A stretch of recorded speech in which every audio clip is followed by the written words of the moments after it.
Hey tout le monde, aujourd'hui on se retrouve dans une nouvelle vidéo où on va parler de livres, mais plus précisément je vais vous donner mon point de vue et mon avis sur les livres papier et les livres numériques, les e-books, etc. Je vais également vous donner les points positifs et les points négatifs, encore une fois, de mon point de vue. Donc cette vidéo est très subjective et vous pouvez totalement avoir un avis différent du mien. D'ailleurs n'hésitez pas à me le dire dans les commentaires, ça pourrait vraiment être super sympa que j'ai votre point de vue et pas de pouvoir en débattre mais simplement de pouvoir en discuter ensemble. Donc j'espère vraiment que cette vidéo va vous plaire et si elle vous intéresse, c'est parti! Donc déjà il faut savoir que ça fait à peu près 6 mois voire plus que je suis passée au livre numérique, du moins que j'ai testé, tout simplement parce que quand je commence à lire, j'ai des périodes des fois où je fais que lire, je passe mes journées entières à lire et je dévore les livres genre hyper rapidement et j'avais un moment je lisais une collection de livres et j'avais totalement la flemme d'attendre de commander les livres, de les recevoir 3 jours après. Du coup ce que j'ai fait c'est que je suis allée chercher sur internet voir s'ils existaient en format PDF et au final je me suis rendu compte que beaucoup de livres existaient en format PDF et j'ai commencé à les lire comme ça. Et petit à petit je me suis dit que c'était un peu ridicule et autant passer tout simplement au livre numérique. C'était exactement la même chose sauf que fallait payer, mais on avait un panel, on a un panel de choix beaucoup plus développé et beaucoup plus grand que simplement se limiter aux livres disponibles en PDF. Mais du coup voilà, après il faut également savoir que j'ai encore des livres papier parce qu'il y a des livres que je préfère largement lire sous format tout simplement traditionnel, en format papier, et donc je vais vous expliquer pourquoi. Et il faut également savoir que pour le moment j'utilise pas encore une Kindle à part entière, j'utilise simplement l'application disponible sur Android et sur iOS. Donc là j'utilise sur mon iPad et mon téléphone, donc iOS et Android, et ça me convient pour le moment, c'est très bien, mais il y a quand même pas mal de points négatifs à ça et on va en revenir un petit peu après dans la vidéo. Donc on va commencer avec la catégorie des livres numériques, donc des e-books. Donc comme je vous l'ai dit, j'utilise l'application Kindle qui est directement liée à Amazon, donc vous pouvez imaginer le panel de choix disponible. Et comme je vous l'ai dit, je l'utilise pour le moment sur un iPad et un téléphone, et donc il y a quand même pas mal de points négatifs car la tablette n'est pas faite pour ça tout simplement. Donc par exemple vous allez énormément utiliser de batterie et c'est pas très pratique parce que du coup vous allez lire, mais une fois que vous avez fini de lire, imaginez vous voulez regarder une vidéo, vous voulez jouer à un jeu, vous pouvez pas parce que vous avez bouffé toute votre batterie et c'est vraiment pas pratique. Donc l'application Kindle est vraiment top, vraiment j'ai rien à dire là-dessus, mais je pense que c'est mieux de l'utiliser avec une Kindle à part entière, comme ça au moins vous avez les deux. Après il y a quand même pas mal de points positifs qui m'ont conforté un peu dans le choix de passer aux e-books.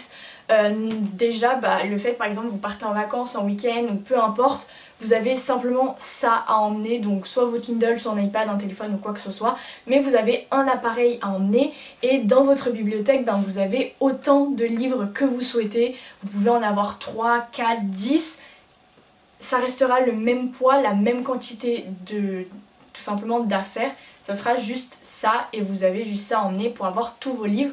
Alors que quand vous partez en vacances, je pense que vous n'emmenez pas qu'un livre, vous en emmenez 2 voire 3, enfin ça dépend votre rythme de lecture, etc. Mais tout de suite ça fait un peu lourd quand vous emmenez beaucoup de livres d'un coup. Si vous en emmenez 3, il faut déjà trouver la place dans la valise ou dans le sac, ça pèse lourd, c'est vraiment pas pratique. Alors que les e-books c'est hyper pratique, c'est hyper léger et vous emmenez autant de livres que vous voulez en un appareil. Ensuite aussi, ce qui est trop bien avec les e-books, c'est que c'est instantané. L'arrivée de votre livre est instantanée, l'achat, ce que vous voulez.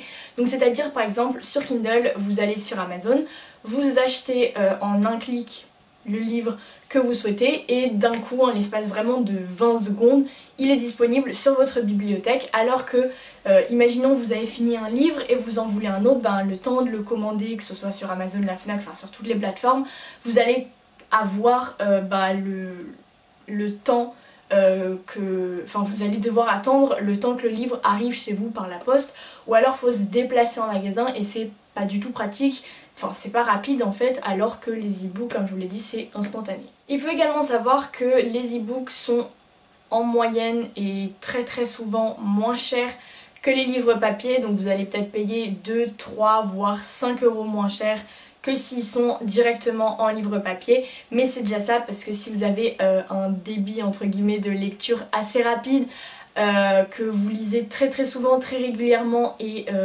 que vous bouffez les livres comme moi tout simplement, c'est beaucoup plus pratique parce que c'est moins cher, vous allez payer moins cher, même si au final quand vous faites le calcul, ça fait quand même beaucoup, mais ça fera toujours moins cher que d'acheter les livres en format papier et encore une fois c'est instantané, c'est plus léger, c'est plus rapide, c'est plus pratique, enfin voilà, mais je pense que je conseille quand même avec la Kindle. Et après il faut également savoir que sur l'application Kindle et directement sur Kindle, vous avez beaucoup plus de fonctionnalités en fait. Par exemple, vous pouvez surligner des passages, donc si vous êtes, si vous aimez bien surligner des passages pour pouvoir les retrouver plus facilement, parce que c'est un passage qui vous a marqué, que c'est une phrase, une citation ou quoi que ce soit, c'est possible sur Kindle. Ça les enregistre aussi directement dans un certain endroit, comme ça vous pouvez les retrouver plus facilement. Vous pouvez mettre par exemple le fond d'écran, le fond de votre livre en plusieurs couleurs. Vous pouvez augmenter ou diminuer la luminosité, augmenter ou diminuer la police, vous pouvez changer la police aussi, enfin voilà, il y a vraiment plein de fonctionnalités et c'est vraiment hyper pratique. Et aussi, là je l'ai pas sous la main, mais par exemple si vous utilisez à la fois l'application sur votre téléphone et à la fois sur votre iPad, ça se synchronise. Donc c'est à dire que si vous avancez sur l'iPad et qu'un jour, imaginons vous êtes dans le RER ou peu importe dans un transport, vous voulez lire mais vous n'avez pas votre iPad, vous avez votre téléphone, tout simplement vous ouvrez l'application et ils vont vous demander est-ce que vous voulez venir à la même page où vous vous êtes arrêté sur tel appareil, vous dites oui et ça se synchronise et vous reprenez là où vous en étiez arrêté sur l'autre appareil que vous avez utilisé. Donc c'est vraiment trop pratique et il n'y a pas de problème de j'ai oublié de mettre mon marque-page ou je sais plus où j'en étais ou je dois corner le petit bout de la page, enfin voilà. Il y a vraiment plein de trucs sur Kindle qui font que vraiment moi j'ai accroché.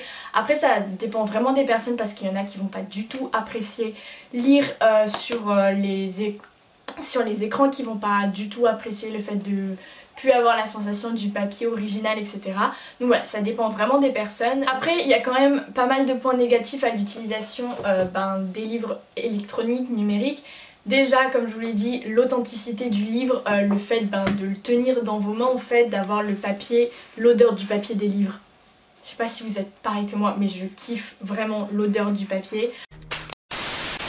Je trouve ça aussi mieux parce qu'au moins vous voyez vraiment l'avancée où vous en êtes dans le livre, alors que sur ebook c'est juste une petite barre qui vous dit à combien de pourcents vous en êtes, mais vous voyez pas vraiment, alors que là vous vous dites ah il me reste tant de pages, etc. Encore une fois il peut y avoir par exemple des fois des dessins que vous n'allez pas avoir en livre numérique, il peut y avoir je sais pas moi, la couverture, vous la voyez, et je sais qu'il y en a qui choisissent leur livre par exemple par rapport à la couverture et pas par rapport au synopsis ou au titre. Ça existe aussi, mais voilà, j'aime bien aussi avoir certains livres papier. Ensuite, le deuxième point positif et négatif du coup par rapport à l'utilisation des livres électroniques, c'est le fait aussi de voir par exemple une bibliothèque se remplir. Je trouve ça hyper beau, hyper satisfaisant. Et c'est vrai qu'avec l'utilisation du coup des livres électroniques, vu que vous avez plus les livres en main propre, vous pouvez pas vous dire ah tiens je vais le ranger dans ma bibliothèque, ça va faire beau et tout, il y aura plein de couleurs, ce sera harmonieux. Non, vous pouvez pas faire ça et c'est vrai que c'est un peu dommage, mais c'est le principe. Et voilà. Et je crois que c'est à peu près tout cette vidéo. J'avais prévu un plan dans ma tête, mais là il n'y a absolument pas du tout de plan. J'ai tout mélangé, donc j'espère vraiment que vous m'avez suivi et que ça aura pu peut-être vous donner une autre idée et ou que je vous aurais pu faire découvrir les livres électroniques et que peut-être du coup vous allez tester. N'hésitez vraiment pas à tester, même juste un livre, ça vous coûte rien, vous en achetez un et vous essayez une fois de lire un livre sur un livre électronique, enfin de lire un livre... ou de lire un livre électronique et comme ça vous voyez, vous faites votre propre avis bien évidemment. Et si vous avez déjà testé, que vous avez un avis tranché ou pas, n'hésitez vraiment pas à me le dire dans les commentaires et à le faire partager également à la communauté, comme ça peut également aider certaines personnes à se décider sur le choix de passer ou de rester aux différents livres. Enfin bref, j'espère vraiment que cette vidéo vous aura plu, n'hésitez vraiment pas à me le faire comprendre en l'aimant et en me disant dans les commentaires du coup votre avis. Et si bien évidemment vous voulez une vidéo application Kindle vs Kindle à part entière, n'hésitez vraiment pas à me le dire dans les commentaires et si un jour j'en ai une, je vous ferai vraiment cette vidéo avec plaisir. N'hésitez vraiment pas à me rejoindre sur les réseaux sociaux, ça me ferait vraiment super plaisir à aller checker mes boutiques. Les liens sont dans la barre d'infos comme d'habitude. Quant à moi, je vous fais de très gros bisous et si bien évidemment vous n'êtes pas abonné à ma chaîne et qu'elle vous plaît, n'hésitez vraiment pas à le faire, ça me ferait vraiment très chaud au cœur. En attendant, je vous dis à la semaine prochaine pour une nouvelle vidéo. Bye!